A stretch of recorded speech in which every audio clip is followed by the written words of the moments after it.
Assalamualaikum warahmatullahi wabarakatuh. Salam kebaikan dan kesejahteraan untuk semuanya.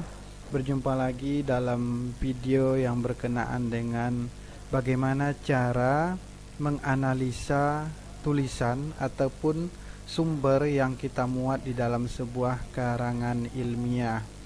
Barangkali saudara semuanya sudah pernah melakukan analisa terhadap sumber-sumber yang lain, tetapi di dalam hal ini kami akan melakukan dan mempraktekkan bagaimana cara melakukan analisa terhadap sumber-sumber yang kita masukkan di dalam artikel ataupun karangan ilmiah yang kita buat. Banyak sekali kita jumpai bahkan ketika kita menjadi mahasiswa, mengambil ataupun mengutip tulisan orang lain, kemudian kita pindahkan ke Word sendiri, kemudian mengambil kutipan dari buku yang kita baca, kemudian kita pindahkan ke Word yang baru ke dalam sebuah komputer, kemudian selepas itu tidak ada analisa yang kita lakukan, hanya sekedar dibuat dan dipaparkan di dalam Word yang baru. Artinya kalau demikian makalah itu bukanlah kita yang membuatnya.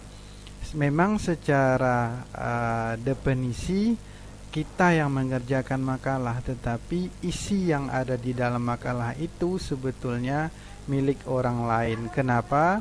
Karena kita masih mengutip pendapat orang lain di buku yang lain, tetapi dengan kalimat yang sama, dengan bahasa yang sama, masih kita pindahkan dalam bentuk yang pas ke dalam Word yang baru. Bedanya adalah cuma paper Word-nya yang baru. Nah, di sini kami akan memberikan sedikit pengalaman bagaimana cara menganalisa ataupun membuat makalah ataupun penelitian ataupun karangan ilmiah lainnya yang berkaitan dengan menganalisa sumber, sehingga makalah ataupun karangan ilmiah yang dibuat tidak sekedar copy paste belaka, dan itu memang dibuat secara pribadi. Memang di dalam makalah itu memang harus ada kutipan dari orang lain, tetapi itu dibuat secara jujur, dibuat secara sistematis, bahwa kalau kita mengutip pendapat orang lain memang betul-betul dikutip dan dibuat sumbernya, dan setelah dikutip tentu harus ada analisa, dan analisa itulah yang menyatakan bahwa makalah ataupun karangan ilmiah ini milik kita sendiri. Oke, kita lanjutkan ke dalam proses pembuatan makalah ataupun karya ilmiah lainnya. Kita buka dulu filenya. Di sini Microsoft Word-nya. Nah, saya sudah membuka Microsoft Word-nya dan makalahnya sudah saya buat. Namun dalam hal ini saya tinggal menjelaskannya kembali. Tidak mungkin mengetik ulang kembali, itu memakan waktu yang sangat lama. Yaitu kajiannya tentang pemberdayaan masyarakat. Kajian tentang pemberdayaan masyarakat ini saya mulai dulu dengan pengertian pemberdayaan masyarakat. Nah, pengertian pemberdayaan masyarakat itu sendiri. Nah, saya bacakan, ini adalah kalimat pembuka ataupun wawasan umum yang saya buat di paragraf pertamanya, karena saya memiliki pola deduktif ke induktif, artinya penjelasan umum dulu baru penjelasan khususnya. Nah, ini adalah pengetahuan umum ataupun pembahasan umum mengenai tentang pemberdayaan itu sendiri. Nah, saya bacakan dari paragraf pertama ini bahwa pemberdayaan memberikan hak kepada masyarakat untuk menggunakan, mengelola sumber daya yang dimiliki serta memberikan kesempatan kepada masyarakat untuk merencanakan dan melaksanakan program. Itu kalimat pertama. Kalimat kedua, peran dan posisi masyarakat yang sedemikian ideal dalam pembangunan bukanlah pekerjaan sederhana. Lanjut kalimat ketiga, posisinya sebagai mitra pemerintah hanya akan dapat terwujud bila didahului dengan proses kerjasama yang baik. Oleh karena itu, perlu melakukan pemberdayaan yang tepat kepada masyarakat dan perlu ditelusuri terlebih dahulu apa yang dimaksud dengan pemberdayaan masyarakat. Itu adalah pembahasan umum mengenai istilah pemberdayaan itu sendiri. Nah, saya masuk kepada konsep teorinya yang di sini saya kutip langsung dari buku Nanik Mahendrawati dan Agus Ahmad Syafi'i yang judul bukunya tentang pengembangan masyarakat Islam dari ideologi, strategi sampai tradisi. Nah, apa pendapatnya dalam bukunya tersebut, yaitu secara leksikal istilah pemberdayaan dapat diartikan sebagai penguatan, dan secara teknis istilah pemberdayaan disamakan dengan istilah pengembangan. Nah, secara etimologi pemberdayaan berasal dari kata daya yang berarti kekuatan atau kemampuan. Nah, analisa saya tidak saya tuliskan di sini, analisa saya nggak perlu ditulis. Yang dituliskan di sini adalah bertolak dari arti tersebut, ini baru analisa kita. Pemberdayaan dimaknai sebagai sebuah proses menuju berdaya atau proses untuk memperoleh daya atau kemampuan. Boleh jadi analisa kita itu didukung dengan pendapat buku yang lain. Nah, ini pendapat buku yang lain. Jadi, pemberdayaan adalah proses memberi daya atau kemampuan dari pihak yang memiliki daya kepada pihak yang membutuhkan daya atau belum berdaya. Nah, apakah boleh pemberdayaan itu harus diuraikan lagi lebih panjang tentang pengertian pemberdayaan? Boleh. Kalau pemberdayaan itu diartikan sebagai sebuah proses, maka kita cari lagi dalam buku-buku yang lain yang menyatakan bahwa pemberdayaan itu sebagai sebuah proses. Maka didapatkan dalam buku yang lain, ataupun kita bisa menguraikan sendiri kata proses itu bagaimana, yaitu kata proses menunjukkan pada serangkaian tindakan atau langkah-langkah yang dilakukan secara kronologis dan sistematis yang mencerminkan suatu proses belajar dan tahapan upaya mengubah masyarakat yang belum berdaya menuju keberdayaan. Proses akan menunjukkan pada suatu tindakan nyata yang dilakukan secara bertahap untuk mengubah kondisi masyarakat yang lemah, baik pengetahuan, etika maupun keterampilan menuju pada penguasaan pengetahuan, sikap atau perilaku sadar dan keterampilan yang baik. Makna memperoleh daya kan di atas ditulis tadi, proses itu memberikan daya. Kalau memberikan daya berarti ada yang memperoleh daya. Maka uraian selanjutnya dari uraian teori tadi kita uraikan lagi uraian selanjutnya, yaitu makna memperoleh daya atau kemampuan merujuk kepada sumber inisiatif dalam rangka mendapatkan atau meningkatkan daya, kekuatan atau kemampuan sehingga memiliki keberdayaan. Kata memperoleh mengindikasikan bahwa yang menjadi sumber inisiatif untuk berdaya berasal dari masyarakat itu sendiri. Nah, dengan demikian, ini adalah penjelasan kita yang tadi kita bulatkan kembali. Dengan demikian, ini kata membulatkan. Masyarakat yang mencari, mengusahakan, mengupayakan, melakukan, menciptakan situasi atau meminta kepada pihak lain untuk memberikan daya atau kemampuan. Situasi seperti ini akan tercipta jika masyarakat tersebut menyadari ketidakmampuan sekaligus disertai dengan kesadaran akan perlunya memperoleh daya atau kemampuan. Kalau masyarakatnya belum menyadari hal itu, tentu harus disadarkan dahulu. Nah, begitu analisa selanjutnya. Apakah setelah ada analisa kita yang panjang di atas tadi ini, tidak boleh dimasukkan teori yang baru lagi tentang pemberdayaan sebagai sebuah proses? Boleh saja. Barangkali ada buku lain yang menyatakan bahwa proses pemberdayaan sebagai sebuah proses itu berbicara yang lain, tetapi berkaitan erat dengan pembahasan kita. Nah, di dalam buku Totok Mardikanto, nah ini adalah referensi sebagai catatan kakinya tadi, bagaimana pembuatan footnote sudah dibuatkan di video yang telah ada. Nah, dalam buku Totok Mardikanto itu menyatakan pemberdayaan sebagai sebuah proses itu adalah serangkaian kegiatan. Memang iya, bahwa proses itu adalah serangkaian kegiatan untuk memperkuat dan mengoptimalkan keberdayaan, dalam arti kemampuan dan keterampilan sekelompok lemah dalam masyarakat, termasuk individu yang mengalami masalah kemiskinan. Sebagai proses, pemberdayaan merujuk kepada kemampuan untuk berpartisipasi, memperoleh kesempatan atau mengakses sumber daya dan layanan yang diperlukan untuk memperbaiki mutu hidup. Itu titik berhenti. Itu adalah penjelasan Totok Mardikanto dalam bukunya.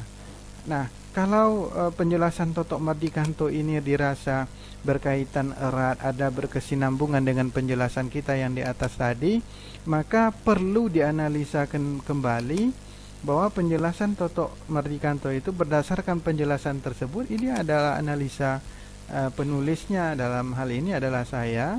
Berdasarkan penjelasan tersebut dapat dipahami pemberdayaan dapat diartikan sebagai proses terencana, dilakukan secara sistematis dan bertahap guna menaikkan skala dari objek yang diberdayakan. Apa maksud objek di sini adalah masyarakat yang berdayakan. Padahal tadi belum ada pernyataan saya di atas bahwa yang menyatakan bahwa pemberdayaan itu sebagai proses yang terencana. Tidak ada. Di atas hanya dibicarakan bahwa pemberdayaan itu adalah sebuah proses untuk mentransformasikan daya kepada yang menerima. Tetapi setelah ada pernyataan dari Totok Mardikanto, muncul analisa baru yang lebih berkembang bahwa pemberdayaan sebagai sebuah proses itu dikatakan adalah proses yang terencana, yang dilakukan secara sistematis dan bertahap. Nah, itu dia. Nah, setelah analisa dari penjelasan Totok Mardikanto tadi, apakah boleh dimasukkan teori baru yang menyatakan tentang pemberdayaan? Kalau sifatnya mendukung, boleh-boleh saja. Seperti ini dikatakan dalam buku Isbadi Rukmiyato. Ini dia yang 11 ini, Isbadi Rukmiyato. Ini adalah pendukung dari teori di atas dan penjelasan kita serta analisa kita yang di atas. Ini adalah teori pendukungnya. Pemberdayaan pada intinya membahas bagaimana individu, kelompok ataupun komunitas berusaha mengontrol kehidupan mereka sendiri dan mengusahakan untuk membentuk masa depan sesuai dengan keinginan mereka. Nah, perlu dijelaskan lagi dengan penjelasan kita. Kalau dirasa perlu, karena kita memasukkan pendapat pendukung dari Isbadi itu. Tapi pendapat pendukung itu perlu diuraikan kembali. Apa uraian yang saya buat? Yaitu pemberdayaan masyarakat apabila disamakan dengan pengembangan masyarakat, maksudnya adalah suatu usaha yang digambarkan dalam berbagai bentuk kegiatan dengan tujuan menyadarkan masyarakat agar menggunakan dengan lebih baik semua kemampuan yang dimilikinya, baik dalam bentuk potensi alam maupun potensi tenaga, serta menggali inisiatif masyarakat setempat untuk lebih banyak melakukan kegiatan dan investasi guna mencapai tingkat hidup yang lebih baik. Ini masih teori pendukung dari pernyataannya kita yang di atas. Adakah teori pendukungnya kembali? Ada, kalau memang dimungkinkan untuk mendukung pendapat kita yang di atas tadi. Selanjutnya, pengembangan dalam pengertian yang lain adalah suatu upaya memperluas horizon pilihan bagi masyarakat. Dalam hal ini, masyarakat diberdayakan untuk melihat dan memilih sesuatu yang bermanfaat bagi dirinya.